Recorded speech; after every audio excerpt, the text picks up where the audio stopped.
Subscribe to our YouTube channel and press the bell icon to never miss an update from RAU'S.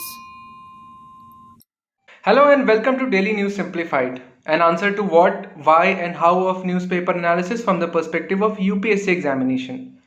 Today we are going to take up Delhi edition of the Hindu newspaper dated 19th of May 2020. The articles which we are going to cover today are displayed on the screen. Let's now begin the discussion.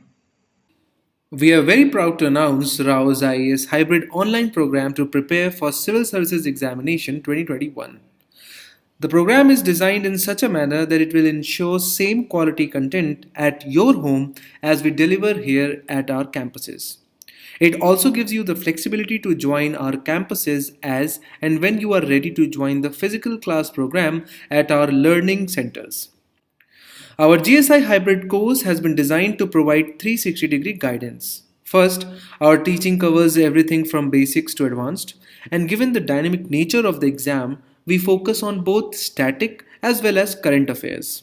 Second, we focus a lot on discussions and doubt solving to be able to impart real understanding of issues important for the exam, and so we promote group discussions and make expert doubt solving available to you at all times.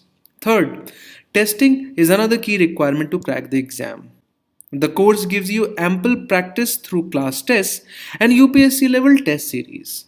And finally, just before the prelims and mains exams, we help you revise everything important through our highly targeted revision modules. If you want more information, you can log on to our website and download the GSI hybrid brochure. The description of the video has the link for that as well. You can also get in touch with us using your preferred way. All the necessary details are given in the brochure, so please refer to that. From the entire team of RAU'S, we wish you all the very best and we will be happier to partner with you in your journey of success. Now the first news which we are going to take up appears on front page, and rightly so, because a very devastating cyclone which has transformed itself into super cyclone is going to make a landfall in our coastal region within a day. The storm system in Bay of Bengal, which has been called Amphan, developed into super cyclone yesterday and is expected to make landfall along the West Bengal Bangladesh coast on Wednesday, which is tomorrow, according to data released by IMD. Now, as far as the basics of cyclone is concerned, it is expected that you will go back to the basic book, which is NCERT or any other standard textbook, and you will understand what cyclone is and what are the basic conditions which lead to the generation of a cyclonic storm, and in this case, tropical cyclone. But in this discussion, we are going to focus on a very important piece of information which is generally not given in the textbook, and that has been asked in mains as well. In 2013, UPSC asked, the recent cyclone on the east coast of India was called Felin. How are the tropical cyclones named across the world? Elaborate. So you can see that generally the standard textbooks do not contain the information as to how tropical cyclones are named and what are various categories and how are they categorized into those various categories. So let us now begin the discussion. Now, as far as any kind of cyclone is concerned, after all, it begins at a low pressure. And as soon as the winds over oceans start to converge at a point, it starts to grow into depression, then further into deeper depression. Then comes the cyclonic storm, severe cyclonic storm, and finally the super cyclone, which Amphan is right now. So how do we differentiate between a moving low pressure and a moving super cyclone? And that is done on the basis of surface winds which this cyclone generates. Although it is not very important to remember the cutoff speeds of each of them, but it is extremely important to remember category of depression is limited up to around 60 kilometers per hour. And any kind of low pressure which gives rise to the wind speeds higher than that of 60 kilometers per hour will be categorized into storm. And as the speed increases into severe cyclonic storm and super cyclone. And as you know that currently the surface winds around Amphan have speeds around 240 kilometers per hour. And hence it has been rightly placed under super cyclone category. Now, this is a screenshot of the notification released by IMD this morning. And you can see the forecast of IMD related to this cyclone for today, tomorrow, and day after tomorrow. And you can see that the speed of the surface winds is continuously declining. Now, it is important for you to understand that why does a tropical cyclone declines in intensity as it makes a landfall? And similarly, this is going to happen with Amphan as well, with continuous decline in wind speed and hence the corresponding decline in the category from supercyclone storm today to cyclone and then finally depression after 2 days. But the problem is that when it will make a landfall in Bengal, it will still be extremely severe cyclonic storm capable of inducing extreme devastation. Now, from the perspective of prelims examination, it is also important to know that what are the various local names for these tropical cyclones. Now, these tropical cyclones are known as hurricanes around Central America and North America. They are known as cyclones in Bay of Bengal and Arabian Sea, and they are known as typhoons in China Sea and Western Pacific Ocean. Now, if you see, I have drawn these arrows in a particular manner. Do you understand the reason behind why these arrows are drawn in that specific manner? Now, moving on to actually answering the question which was asked in 2013 prelims. That is about the nomenclature. You keep on hearing these names like Amphan, Fani, Okhi, Phelan. From where does these names come and how are they allotted? So first and foremost, just like any other climatic phenomena, why can't we just code them? And why is there a need to humanize these cyclones? Now there are two reasons for that. Now the first is simultaneous multiplicity, which basically means that tropical cyclones can last for a week or more.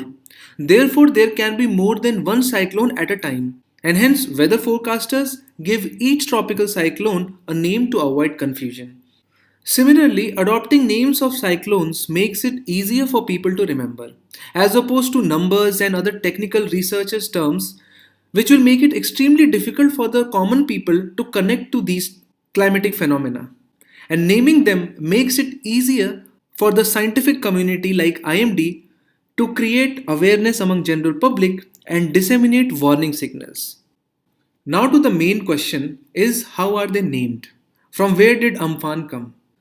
Cyclones that form in every ocean basin across the world are named by regional specialized meteorological centers or acronymed as RSMC, and each such center has been allocated an ocean basin. And similarly, the responsibility behind nomenclature as well as notification regarding tropical cyclones in northern Indian Ocean basin has been given to IMD, which is Indian Meteorological Department. It is responsible to name the tropical cyclones that have formed over Bay of Bengal as well as Arabian Sea as and when they reach the cutoff intensity which we have discussed in the last slide. Now you must be wondering that how is it acceptable for the neighboring countries of India to accept the notification by IMD? You should note that World Meteorological Organization or WMO has allocated these responsibility across the world to these 6 centers, and it was mutually agreed that IMD will take the responsibility in this region. Now first let us discuss few rules which are important to understand the nomenclature, and that is that there is a set pattern of order which has to be followed, which cannot be ignored, and IMD cannot randomly choose a name, it has to follow an order. Now each name shall be used only once and it retires then and there, and it can never be used again. For example, the name Amphan has been given to the super cyclone which is hitting India tomorrow. Now this name has retired and it can never be used again for any cyclone. Now you know that the cyclones have a tendency to cross basins. For example, a super cyclone might emerge here, which is not the territory which is notified by IMD, and might continue to enter into Indian Ocean basin. But in that case, it shall carry its name which was given to this particular cyclone in that basin. So as the cyclone migrates from one ocean to another, its name does not change. Now WMO maintains a rotating list of names which are appropriate for each tropical cyclone basin. Now, first, the names of the countries which are bordering that particular basin are arranged alphabetically. And as you can see, that BIMMOPST, these are alphabetically arranged. And a lot of names have already been submitted by these countries. These names submitted by each countries are arranged in rows. So all these names have been submitted by Bangladesh, and all the names in the row 2 have been submitted by India, and similarly all other countries. Now the first cyclone which will be named shall start from the first row of column 1 and continue sequentially last row in the last column. So first all the names in this column shall be exhausted, which means all the names given by countries has been exhausted once. Then we will move to next column and then next column, and finally we have arrived at Amphan, which is right here, and you can see that this name was submitted by Thailand. So in 2020, the first name to be used will be the one not used yet from the list below, and that turns out to be Amphan. And if you have been reading newspaper regularly, you must have seen that in 2019, Fani, Vayu, Bulbul struck India. So this is the row which was exhausted in 2019. Similarly, going back, these rows were exhausted depending upon how many cyclones were hit. Now, you should not get confused that these columns mean year-wise allocation. It could happen that in one of the years, two columns could be used, and in some years, even half of the column remains unutilized. Now, on the basis of what we have discussed so far, if I give to you this chart and ask you that after Amphan, what will be the name of the next cyclone in Bay of Bengal? Can you guess from this particular chart? Now to follow the same procedure, it will start from the first row and first column in this cell, and it will be named as Nisarg. And then first this column will be utilized. Hence the first cyclone shall be named as Nisarg, followed by Gati, followed by Nivar. So this is as far as nomenclature of tropical cyclone is concerned. It is important to keep in mind these things both from the perspective of mains as well as prelims examination. Now this next article gets published as an editorial on page number 6. And it's a very intriguing article as to how the changes being brought about by the central government, both in the form of a draft bill as well as a part of Prime Minister's economic relief package, will set a dangerous precedent for the electricity sector. The author discusses the provisions of Draft Electricity Act Amendment Bill 2020 and then talks about the issues with those provisions, and finally leaves us to the conclusions that these reforms will not be able to address the plaguing issues of the electricity sector because they are not addressing the troubles and they are going unaddressed. Now, first and foremost, that this bill is not even a bill right now, it is a draft bill, which means that it has yet not been tabled in the parliament and it has been put forward by the Power Ministry for consultation, and hence it has invited for recommendations and suggestions. Now, there are various provisions of the bill which can be discussed once this bill is tabled in the parliament.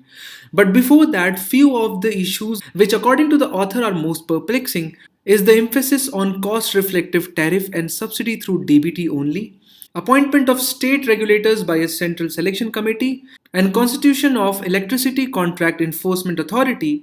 So we'll discuss them one by one. Now, the first and foremost issue with the current bill is that it talks about cost reflective tariff. Now, cost reflective tariff means that DISCOMs, which are the distribution companies, should set their tariffs in such a way that they should be able to recover their costs. Which means that if it takes 1 rupee to deliver 1 unit of electricity to a person, the DISCOM should get back at least 1 rupee. Now, the problem over here is that rural consumers require long lines and numerous step-down transformers to enable the electricity to reach their houses. And hence, the costs which are incurred by these distribution companies are extremely high. And according to the cost reflective tariff rule, after the amendment is enabled, they will be charged much higher as compared to what they are done now. Because right now they get the advantage of cross subsidies. Then if this draft electricity bill passes through parliament, it will usher in a new era where the subsidy will be granted by the state governments to the beneficiaries directly through DBT. Now, there is a reason why central government has thought of this process. Because the state governments, and usually more often in an election year, waive off the electricity bills of huge sections of the state by providing them subsidy. And this leaves the distribution companies into trouble because then they are not able to recover the cost of electricity which they already have provided to the consumers. Now, the problem is that these distribution companies are also purchasing the power from power producers, and these discoms are legally obligated to pay them back. But due to the steps taken by the state government, the revenues from the consumer gets cut off, and hence the discoms face the perpetual problem of loss making. Then there are two important changes being brought about in Draft Electricity Act, which not only question the intention of the central government but are also a clear-cut violation of the federal structure of the country according to the author. Because we should keep one point in mind, electricity belongs to concurrent list and hence accordingly both parliament and legislatures have the power to enact laws. And similarly the parliament has enacted this law through which the duties and responsibilities were delegated to both center as well as state level governments. But what the draft amendment bill wants to do is that it will do away with multiple selection committees. And hence it has proposed to have one selection committee for selection of chairpersons and members of both central as well as state electricity commissions, with uniform qualifications for appointment of chairperson and members of both state and central electricity regulatory commissions. So you will get these notes in the PDF, but right now I want you to focus that currently there are two things which exist. At central level you have Central Electricity Regulatory Commission, whereas at state levels you have State Electricity Regulatory Commissions. And right now different committees appoint the members, but the draft amendment will mandate the appointment of not only center but State Electricity Regulatory Commission members by a selection panel appointed by the central government, which raises an eyebrow because then ultimately everything shall be guided by the central government. And a new electricity contract enforcement authority has been envisaged. Now this will be a central enforcement authority headed by a retired judge of High Court with powers of civil court to enforce performance of contracts related to purchase or sale or transmission of power between a generating, distributing or transmission companies. Now the problem is not that. The trouble is this ECEA, which is Electricity Contract Enforcement Authority, once operationalized, will take up the power to adjudicate upon disputes relating to contracts from SEERC. Now, after the passage of the Act, these state electricity regulatory commissions shall be devoid of the powers to adjudicate upon disputes. And again, the members shall be appointed by the same selection committee. So, according to the author, the issues and troubles which the electricity sector is facing right now will not go away with these amendments. These are superficial to say the least and might even create more troubles. Because, according to the author, the real troubles are the tariff policy which has been negotiated 2 to 3 decades ago and renewable obligations being imposed upon the distribution companies. Let us understand these two troubles. Now, in the later 90s, it was being realized that private companies are not entering into power generation because they fear that the distribution companies, which are mainly controlled by the state governments, might refuse to pay them after consuming a lot of power. And hence, a deal was entered between power generators and distribution companies under which they signed long-term power purchase agreements, committing to pay a fixed cost to the power generator irrespective of whether the state uses the power or not, and a variable charge for fuel when it uses the electricity. So now you can easily think what this will do. This will ensure a base level income to the power generation company irrespective of whether the state government is actually utilizing that energy or not. But if the problems were limited to that point, it would have been okay. But the trouble is that these power purchase agreements were signed on a power demand which was projected to the future. So for example, let's say a state of Delhi is using 6 gigawatts of energy. So it makes sense that it will sign a contract of 6 to 7 gigawatt supply from various generators. But what distribution companies in 90s did is that they signed a contract for future projection which could be 10 gigawatts, which was not the actual consumption of the electricity in that particular state at that point of time. Now naturally you can think what would happen. Distribution companies having signed a contract with producers will pay for 10 gigawatt, whereas they are not even utilizing 5 to 6 gigawatt of electricity. And hence, most of the capacity of thermal power plants in the country remains unutilized. And on an average, the plant load factor of coal power plants in the country is 56 to 60%. Now, what is plant load factor? Now, plant load factor is basically actual energy produced divided by maximum possible energy that could have been produced.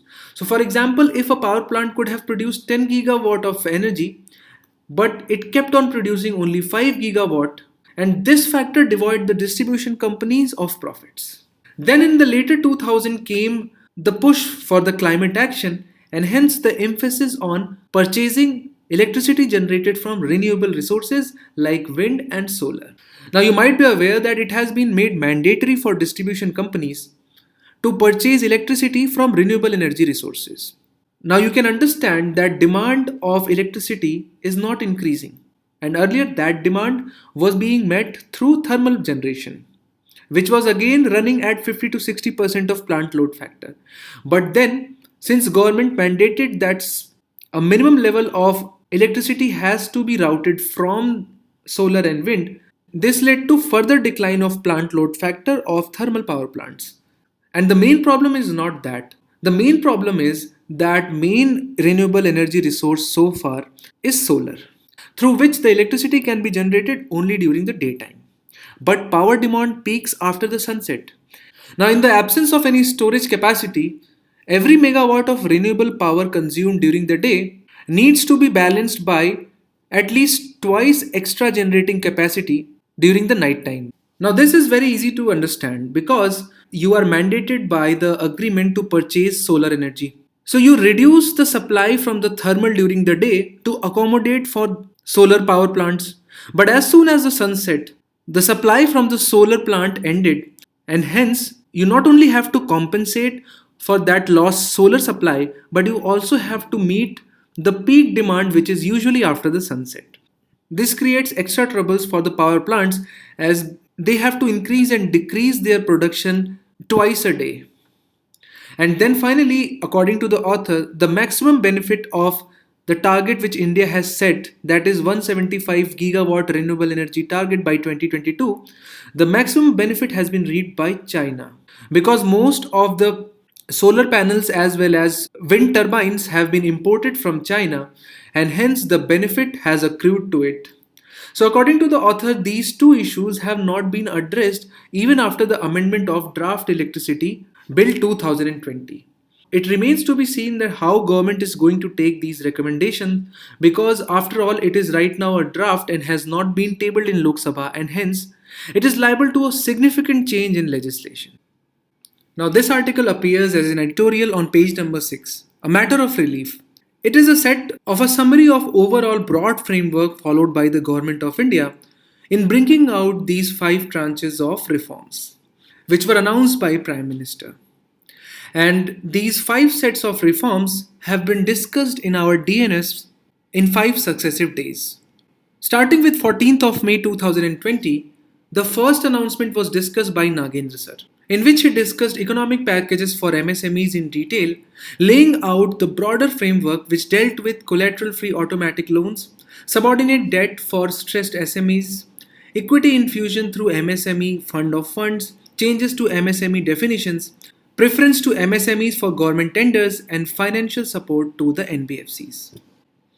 Then the second set of announcements were discussed by me on 15th of May, which mainly dealt with the package for the vulnerable sections and provided for free food grains, supplies to migrants, one nation, one ration card scheme, affordable rental housing complexes, credit-linked subsidy scheme under Pradhan Mantri Awas Yojana, special scheme for street vendors, interest subvention on Mudra scheme, employment creation using Campa, and disbursal of revolving fund through Paisa portal.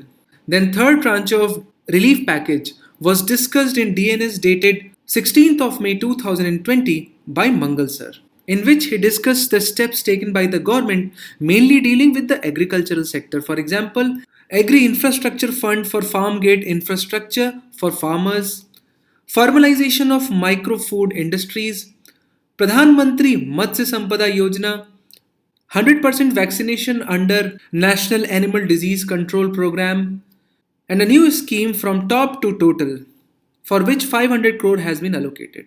He also discussed major legal reforms related to agriculture sector, and that was amendments to Essential Commodities Acts, reform in agro marketing mainly dealing with APMC reforms, and facilitating the legal framework for contract farming. Then the fourth set of reforms were discussed by Naved sir in DNS dated 17th of May 2020. And the most broad set of reforms as far as various sectors of economy is concerned, which are coal and mining, defense, civil aviation, power sector, space sector, were discussed in this DNS. And finally, the last, that is the fifth tranche of announcements, were discussed yesterday by Faizan sir, in which the steps taken by government, for example, increasing allocation for Manrega, increasing investment in public health, technology driven education, ease of doing business through insolvency and bankruptcy code related measures, decriminalization of Companies Act defaults, and direct listing of Indian companies in foreign jurisdiction were discussed. So on the screen you can see all the five announcements summarized in an easy to remember manner. Now since all the announcements have been made so far, can we analyze these announcements? Yes, we can. And two main points emerge from the announcements. Now, first and foremost is that relief package is more monetary than fiscal, which means that instead of directly giving rupees to Indian consumers, the government has decided to push for liquidity through monetary route. That is, by making sovereign bank guarantees and by injecting liquidity by RBI, and not by directly increasing the fiscal deficit of the government and infusing money through that route. Now the question arises that why was it necessary for the government to act as a guarantor? Now you see, according to some estimates, the banks within India are sitting on surplus cash of around 8 lakh crores. Now these banks are apprehensive of extending loans to some of the critical sectors such as MSMEs, NBFCs due to the fear of increase in the NPAs. So the question which arises here is how to incentivize the banks to extend the loans to these sectors. And the answer is simple, that if government becomes the guarantor on the repayment of these loans, then the banks will feel quite confident and empowered in lending out the money. And the second important takeaway is that the reforms are more focused towards supply side rather than demand side. Now, various economists have said that the economic growth will not take off unless and until the demand increases. Now, this is not true because what government has done is that it has increased the incentives on production by making it easier to avail cheaper loans and opening up the sectors and coming out with far-reaching reforms in various manufacturing sector, which will lead to increase in employment, which will lead to increase in income levels of the people who will be employed. Now this increased income level will lead to increase in demand for the economy, which will then fuel the economic growth, leading to the higher production. So this is the virtuous cycle which government wants to restart. It remains to be seen that how successful government will be in its venture. Similarly, this article, stimulus to cost only about 1% of the GDP, appears on page number 15, that is the business page of the Hindu. And this article talks about that how the actual announcements by the finance minister have fallen short of the promises which were made by the prime minister, because he announced that relief package is going to be of the level of 20 lakh crores and which will amount to around 10% of the GDP compared to those packages which have been announced by developed countries across the world.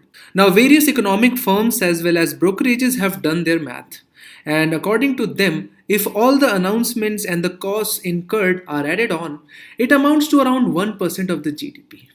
Now the question arises where this difference lies. How come the actual announcements turned out to be 1/10 of what Prime Minister talked about? And there are three main reasons for that. Now the first and foremost is that most of the steps announced by the government either deal with the reform which was stuck for a long time, for example introduction of private mining in coal sector, talking about contract farming in agriculture and various others.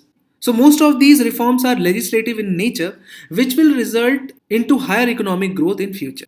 And secondly, most of the support extended by the government is in form of bank guarantees on the loans extended by banks, and hence the fiscal support of the government is lower than the economic package. For example, the government has announced collateral free loans of rupees 3 lakh crores to MSMEs, wherein the government would act as a guarantor. So the overall fiscal support is not 3 lakh crores, but it will depend upon how much of those loans actually default. Now, to make it more clear, the government has said that it will act as a guarantee for the loans taken by the MSME sector. And hence, the MSME sector will not have to give any collateral because now the government is acting as a guarantor, which is a sovereign guarantor. Now, if those loans do not default, then government will not have to shell out any money. But let's say 50% of those loans default, then that whole amount has to be repaid by the government, and then it will cost the government a decent amount, but in future, not right now. Now, the government's package of rupees 20 lakh crore also includes 8 lakh crores liquidity injection measures introduced by RBI. These measures do not entail any fiscal support by the government, but they shall be acted upon independently by RBI, which is to say that they will not form the part of Government of India's budget. And finally, some of the announcements have already been made by the government in the budget and it has just been repackaged. For example, the 17,000 crore under PM Kisan scheme was already allocated for in the budget itself. So it is a budgeted amount which has already been taken care for. Now, according to an assessment by National Institute of Public Finance and Policy, the way things are going, India's GVA will contract by around 13% this year. But this report also highlights a silver lining, which says that if government spends 3% of the GDP over and above what it promised to do in union budget, which means that the government decides to overshoot its target by 3%, then the economic growth will turn into positive territory. Else the Indian economy is bound to contract this year. Hence, to lift the GDP growth, the government would have to spend more, which so far appears that it has not done. This last article for discussion, Preparing for a Syndemic, appears on page number 7. Now, since this term has appeared in the newspaper, it is important for us to discuss what it means. Now, a syndemism is a situation where two or more epidemics coexist and increases the chance or occurrence of one another. Now, why are we talking this in COVID-19 situation? Because the WHO has recently said that COVID may never go away and it could be very difficult to find a vaccine also for COVID, and it is highly likely that we never be able to find a cure for it, just like HIV. And hence, it might exist in human populations and increase the chances of other infections. Now, syndemism might appear like a comorbidity, but it is very different. Now, comorbidity is also occurrence of two or more diseases in a person, but those two diseases are not related to each other. For example, HIV along with diabetes. Now, there is no causal relationship between these two. But if you look at HIV and TB, there is a causal relationship because once a person gets infected with HIV, and as soon as the condition transforms itself into AIDS, the immunity of the person is reduced, increasing the chance of contracting TB, especially in developing countries like India. And hence, COVID might also become a syndemic disease. Now, COVID may not induce any immunological problems, but as COVID requires social distancing and isolation, it might induce depression in large human populations. So let us now move on for the summary for prelims examination. So out of all the articles which we have discussed today, this stands out as far as significance for prelims examination is concerned, which deals with how a categorization of storms is made and how a depression is differentiated from storms, and the cutoff surface wind speed is around 60 kilometers per hour. Then various names such as hurricanes, cyclones and typhoons in various ocean basins, the procedure which is followed for nomenclature of these cyclones, and the order in which they are categorized. Now, there are four such news which we have not been able to cover but which could be important from the perspective of prelims examination, which is scrap dam projects in Arunachal Pradesh, rare palm from Andamans gets second home, Oxford vaccine fails to shield monkeys from virus, So what we have done is that we have framed questions on them, and it is expected of you to go to the ELEARN platform and solve these questions. Now, as far as the question of the day for 18th of May is concerned, which of the following are the advantages of direct seeding of rice technique? Statement 1 said higher accuracy and precision in operations, which is correct. Whereas both option 2 and 3, which are more nutritious rice and much higher productivity compared to traditional rice, both of these are incorrect. Which leads us to the right answer A, one only. Similarly, the question of the day for today is based on a palm variety. A rare species of palm Pinanga andamanus was in news recently. Its entire population of some 600 specimens naturally occurs only in a tiny evergreen forest pocket of a national park. Which is that national park? Dachigam National Park, Khirganga National Park, Nandagavi National Park, and Mount Harriet National Park.